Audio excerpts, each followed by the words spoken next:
សួស្តីនិងសូមស្វាគមន៍ដល់បងប្អូនសិស្សានុសិស្សទាំងអស់គ្នា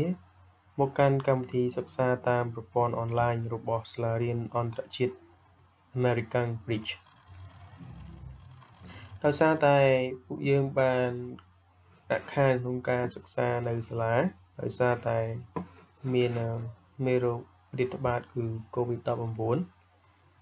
ដែលពួកយើងមិនអាចសិក្សានៅសាលាបានដូច្នេះសាលាក៏បង្កើតកម្មវិធីសិក្សាតាមប្រព័ន្ធអនឡាញមួយនេះឡើងតើអញ្ចឹងថ្ងៃនេះគឺជាថ្ងៃសុក្រ3កើតខែពិសាខឆ្នាំជូតទសករាជ2563ដែលត្រូវនៅថ្ងៃទី24ខែមេសាឆ្នាំ2020ជាថ្ងៃនេះគឺគ្រូនឹងលើកមេរៀនមួយដើម្បីបន្តការសិក្សារបស់ពួកយើងគឺមុខវិជ្ជាគីមីវិទ្យាចំពោះបងប្អូនថ្នាក់ទី8ដែលស្ថិតនៅក្នុងជំពូកទី3គឺទឹកនិង solution មេរៀនទី1ទឹកហើយខាងក្រោមនេះគឺជាឈ្មោះរបស់គ្រូលោកគ្រូគឺបង្រៀននៅសាលាអន្តរជាតិ American Bridge សាខាទី1ណាសាខាទី1តើអញ្ចឹងយើងមុននឹងចូលដល់ការសិក្សាទៅលើមេរៀនទី1គឺមេរៀនទឹកអញ្ចឹងនៅក្នុងសេចក្តីផ្ដើមនេះលោកគ្រូចង់ឲ្យបងប្អូនបានស្គាល់ពីអត្តសញ្ញាណរបស់ទឹកណាមុននឹងយើងចូល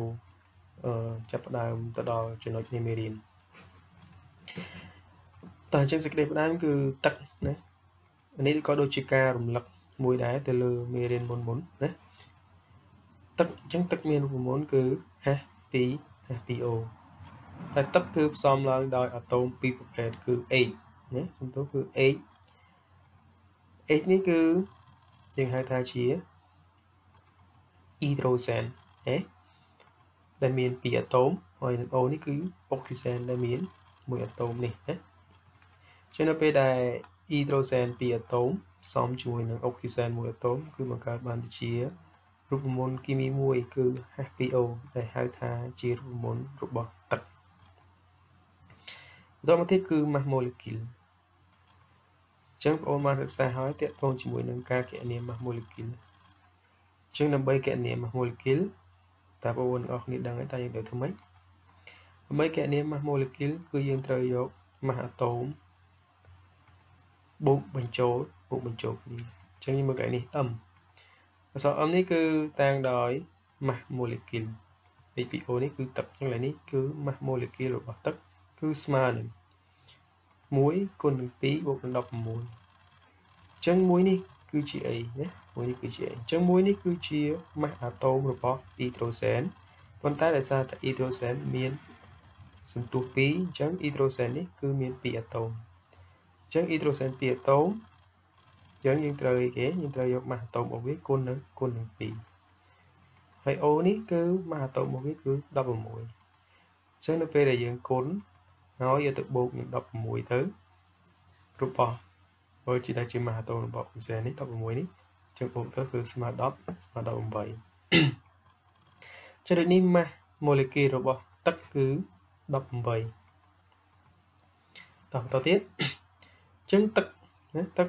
បងត្រូវដឹងថាទឹកគ្របដណ្ដប់នៅលើផែនដីគឺប្រហែល 70% អញ្ចឹងនៅលើភពផែនដីរបស់យើងនេះគឺគ្របដណ្ដប់ដោយទឹក 70% ហើយអញ្ចឹងមានថានៅសល់ប្រមាណទៀតនៅសល់ 30% ទៀតចុះ 30% ទៀតគឺជាអី 30% ទៀតគឺជាទ្វីបណាជាទ្វីបឬក៏យើងនិយាយថាជាដីណាដីជាដីមានតែ 30% ហើយក្រៅពីនឹងគឺសិតទឹកទាំងអស់ណាគឺ 70% ហើយតោះអញ្ចឹងតើបងប្អូនដឹងទេថាទឹកនៅលើភពផែនដីយើងចែកចេញជាប្រមាណប្រភេទបងប្អូនទាំងអស់គ្នាដឹងទេតើអញ្ចឹងទឹកនៅលើផែនដីរបស់យើងគឺចែកចេញជា2ប្រភេទណា2ប្រភេទគឺទឹកសាបហើយនិងទឹកប្រៃទឹកសាបហើយនិងទឹកប្រៃតែនៅក្នុងនោះគឺមានទឹកសាបចំនួន 3% ហើយនិងទឹកប្រៃគឺ 97%ចឹងទឹកសាបគឺមានតិចមែនតើមានតែ 3% ឯទឹកសាបហើយទឹកប្រៃសំទោសណាទឹកប្រៃមានរហូតដល់ 97% ចឹងទឹកប្រៃវាច្រើនគឺដោយសារតែសម្បូរទៅដោយអីសម្បូរទៅដោយសមុទ្រហើយនិងមហាសមុទ្រអូខេ Chẳng mà hai smart hay smart nè cứ việc tục thế tục mình nào viết chỉ tắc tắc prai nhé tắc prai chính tắc prai smart trơn cho tôi ở tắc prai nó có bị trơn này để tắc sạp đến cứ tịnh mình tên đấy tắc bay vừa rồi thì ta chẳng ní cứ chỉ sinh nhàn môi trường nón đấy rồi bỏ tắc để ôn từ đằng ta chẳng riêng một tó cho trên nội nhẹ mềm vào dưới trên lý môi cứ sẽ sầm khăn rồi bỏ tắc trong ôn đằng ấy ta tắc nó miền sẽ sầm khăn này cả đấy chẳng lý môi chỉnh mũi tắc nâng chỉ vật chẳng cái cho người ta tắc nó là vì miền sẽ sầm khăn này cái là sầm lập chỉ vật đấy chẳng tắc miền sẽ sầm khăn đấy sầm lập chỉ vật là lừa phai đấyรู้ไปอาจรวมเลี้ยสาธิตจรานเนี่ยมีสระสำคัญนะสำหรับชีวิตในเรือพายได้รู้ไปอาจรวมเลี้ยสาธิตจรานอุทิศทาเบอร์เนี่ยอุทิศงี้งี้จ้ะนะอุทิศทาเบอร์ภาษาบาลีดักโจตุกน้องตักน้องตักนั่งวิจัยเนี่ยรวมเลี้ยเบอร์นั่นก็là chiaที่họสมัยมวยดีนะต่อទៀតគេថាត្រីអាចរស់នៅក្នុងទឹកបានព្រោះមានបរិមាណឧស្ម័នអុកស៊ីសែនរលាយក្នុងទឹកម្ដងទៀតត្រីអាចរស់នៅក្នុងទឹកបានព្រោះមានបរិមាណឧស្ម័នអុកស៊ីសែនរលាយក្នុងទឹកអញ្ចឹងត្រីបើយើងអានមកគឺត្រីក៏វាត្រូវការអីគេត្រីក៏វាត្រូវការឧស្ម័នអុកស៊ីសែននេះដែរដើម្បីរស់ណាមិនមែនថាមនុស្សទេអញ្ចឹងចំពោះមនុស្សយើងគឺត្រូវការអុកស៊ីសែនដើម្បីដកដង្ហើមរស់ដែរចំណែកឯត្រីក៏ដូចគ្នាចុះត្រីនៅក្នុងទឹកហ្នឹងចុះអុកស៊ីសែននៅក្នុងទឹកហ្នឹងបានមកពីណាបើសិនមកនៅលើគោកវិញចាយើងដឹងថាអុកស៊ីសែននេះបានមកពីណាតែបងប្អូនដឹងហើយបើសិនមកនៅលើគោកហ្នឹងអញ្ចឹងអុកស៊ីសែននៅក្នុងបរិយាកាសរបស់យើងនេះណាគឺបានមកពីរុក្ខជាតិឬក៏ដើមឈើហ្នឹងណាបានមកពីរុក្ខជាតិបៃតងដែលនៅលើដីហ្នឹងគឺវាធ្វើរស្មីសំយោគមិនអញ្ចឹងបងអូនត្រូវដឹងថាស្អីគេរស្មីសំយោគជាងរស្មីសំយោគគឺកើតឡើងនៅពេលថ្ងៃកើតឡើងនៅពេលដែលមានពន្លឺព្រះអាទិត្យអញ្ចឹងនៅពេលដែលមានពន្លឺព្រះអាទិត្យរុក្ខជាតិបៃតងវាស្រូបយកឧស្ម័នកាបូនឌីអុកស៊ីតនិងទឹកណាហើយវាផលិតអាហារដើម្បីចិញ្ចឹមខ្លួនវាហើយនឹងបញ្ចេញនៅឧស្ម័នអុកស៊ីសែនដើម្បីឲ្យមនុស្សដកដង្ហើមចុះត្រីវិញហើយរុក្ខជាតិនៅលើគោកវាធ្វើរស្មីសំយោគត្រីអាចរស់បានដោយសារអុកស៊ីសែននេះមកពីណាហ្នឹងហើយអញ្ចឹងសំណួរសួរថាតើឧស្ម័នអុកស៊ីសែនដែលនៅក្នុងទឹកនេះដែលអាចរលាយក្នុងទឹកនេះបានមកពីណាណាចឹងបងប្អូនអរគ្នាចាំថាឧស្ម័នអុកស៊ីសែនដែលរលាយនៅក្នុងទឹកនេះក៏បានមកពីរស្មីសំយោគដែរអញ្ចឹងមិនថាតែរុក្ខជាតិនៅលើគោកទេរុក្ខជាតិដែលនៅក្នុងទឹកក៏វាធ្វើរស្មីសំយោគដែរអញ្ចឹងរុក្ខជាតិដែលនៅក្នុងទឹកទីហៅថាដូចជាចកណាសារ៉ាយអីហ្នឹងអញ្ចឹងរុក្ខជាតិទាំងអស់ហ្នឹងគឺវាស្រូបយកណានេះអញ្ចឹងរុក្ខជាតិដែលនៅក្នុងទឹកហ្នឹងគឺវាស្រូបយកឧស្ម័នកាបូនឌីអុកស៊ីតដូចរុក្ខជាតិដែលនៅលើគោកដែរណាពីព្រោះឧស្ម័នកាបូនឌីអុកស៊ីតនេះក៏វារលាយក្នុងទឹកដែរបងមើលណានេះឧស្ម័នកាបូនឌីអុកស៊ីតក៏វារលាយក្នុងទឹកដែរអញ្ចឹងឧស្ម័នកាបូនឌីអុកស៊ីតក៏រលាយក្នុងទឹកអញ្ចឹងទើបធ្វើឲ្យរុក្ខជាតិដែលនៅក្នុងទឹកហ្នឹងវាស្រូបយកឧស្ម័នកាបូនឌីអុកស៊ីតហ្នឹងហើយនឹងទឹកនឹងស្រាប់ហើយវាបានបញ្ចេញនៅឧស្ម័នអុកស៊ីសែនដូចគ្នាណាបញ្ចេញនៅឧស្ម័នអុកស៊ីសែនដូចគ្នាដែលអាចរលាយក្នុងទឹកបានដូចគ្នាណាតោះអញ្ចឹងកន្លែងនេះគឺចង់បញ្ជាក់ថារុក្ខជាតិដែលនៅក្នុងទឹកក៏អាចធ្វើរស្មីសំយោគបានដែរណារុក្ខជាតិក្នុងទឹកក៏អាចធ្វើរស្មីសំយោគបានដែរទើបបង្កើតបានមានឧស្ម័នអុកស៊ីសែនមួយនេះរលាយនៅក្នុងទឹកដែលអាចធ្វើឲ្យត្រីនេះដកដង្ហើមបានណាដែលធ្វើឲ្យត្រីដកដង្ហើមបានអញ្ចឹងត្រីវាខុសពីមនុស្សណាត្រីវានៅក្នុងទឹកវាដកអុកស៊ីសែនបានប៉ុន្តែមនុស្សនៅក្នុងទឹកដកអុកស៊ីសែនក្នុងទឹកបានទេដោយសារតែត្រីគឺវាមានសកីអញ្ចឹងណាហើយចំណែកមនុស្សយើងគឺអត់មានសកីទេណាមានថាមាត់អីច្រមុះដើម្បីដកដង្ហើមតោះអញ្ចឹងបងអូនសង្ឃឹមថាបងអូនអរគ្នាយល់ច្បាស់ពីកន្លែង អុកស៊ីហ្សែននៅក្នុងទឹកនេះណាតោះអញ្ចឹងយើងបន្តចឹងបងប្អូនមកសង្កេតមើលរូបភាពខាងក្រោមនេះណាអញ្ចឹងនៅក្នុងរូបភាពខាងក្រោមនេះគឺក៏បង្ហាញពីត្រីដែលរស់នៅក្នុងទឹកនេះដែរណាអញ្ចឹងបងប្អូនសង្កេតមើលនៅក្នុងនេះគឺឃើញមានរុក្ខជាតិនៅក្នុងទឹកនេះហើយមានពពុះតូចៗនេះ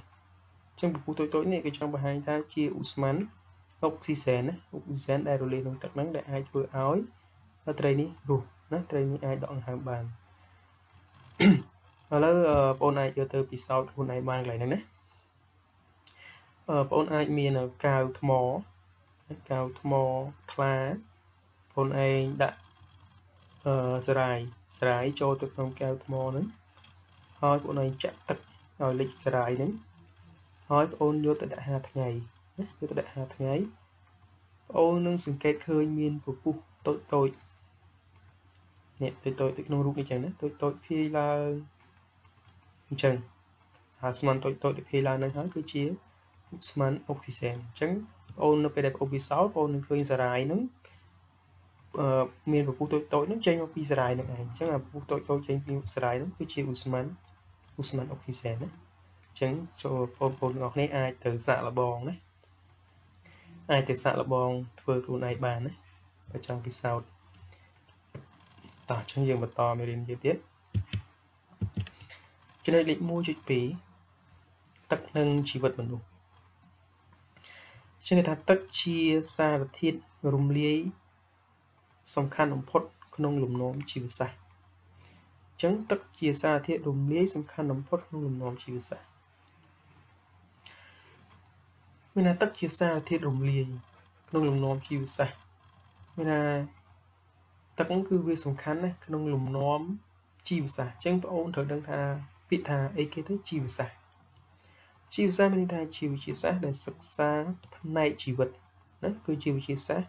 ផ្នែកជីវិតនិយាយទៅលើផ្នែកជីវិតអញ្ចឹងមានថាផ្នែកជីវិតមានថាផ្នែកនៅក្នុងឬក៏តកតងជាមួយនឹងភាពរស់របស់យើងគឺពិតជាត្រូវការទឹកសំខាន់មែនទែនដើម្បីរំលាយអីឧទាហរណ៍ណាឧទាហរណ៍ថាចំណីអាហារដែលយើងញ៉ាំចូលទៅណាញ៉ាំចូលទៅបើសិនបើគ្មានទឹកទេណាបើសិនបើគ្មានទឹកសម្រាប់រំលាយអាហារនឹងទេគឺសារពាង្គកាយយើងគឺมันអាចស្រូបយកជីវជាតិដែលចេញពីអាហារនឹងបានទេណាកន្លែងហ្នឹងតោះអញ្ចឹងយើងបន្តមកក្រុមទៀតនៅក្នុងខ្លួនមនុស្សគឺបង្កឡើងដោយទឹក 70% ឧទាហរណ៍មនុស្សយើងមានទម្ងន់100 គីឡូអញ្ចឹងនៅក្នុងខ្លួនយើង100 គីឡូហ្នឹងគឺមានទឹក70 គីឡូបាត់ហើយណាកន្លែងហ្នឹងចាំមើលនេះណាមានតែក្នុងខ្លួនមនុស្សយើងបង្កឡើងដោយទឹក 70% ជាណាបើសិនបើមនុស្សមានទម្ងន់100 គីឡូក្រាមអញ្ចឹងនេះ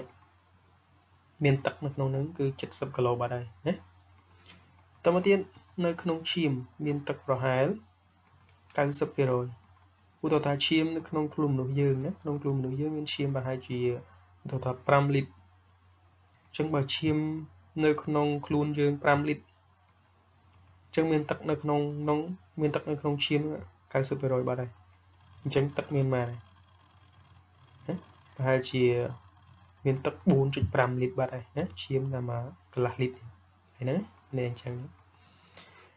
តោះអញ្ចឹងឡើយនេះគឺបន្តទៀតអញ្ចឹងតើទឹកនឹងមានសារៈសំខាន់អីគេខ្លះដល់មនុស្សណាដល់មនុស្សអញ្ចឹងយើងអានតិចមកទឹកនៅក្នុងខ្លួនមនុស្សគឺមានសារៈសំខាន់ដូចជាទី1រំលាយអាហារណារំលាយអាហារអញ្ចឹងនៅពេលដែលយើងញ៉ាំអាហារចូលទៅទឹកហ្នឹងវាជួយរំលាយអាហារហ្នឹងដើម្បីឲ្យសារពាង្គកាយយើងមិនថាដំបូងនៅពេលដែលយើងញ៉ាំអាហារចូលអាហារហ្នឹងបានបំបែកទៅជាសារធាតុងាយបន្ទាប់ពីបំបែកទៅជាសារធាតុងាយហើយវាអាហារហ្នឹងគឺវារលាយជាមួយនឹងទឹកណាជារលាយជាមួយនឹងទឹកនៅក្នុងខ្លួនយើងទើបធ្វើឲ្យសារពាង្គកាយយើងស្រូបជីវជាតិពីអាហារហ្នឹងបានឡើយហ្នឹងទី1គឺជួយរំលាយអាហារទី2គឺរក្សាសីតុណ្ហភាពក្នុងរាងកាយរបស់យើងហើយទី3គឺរំលាយសារធាតុចិញ្ចឹមណារំលាយសារធាតុចិញ្ចឹម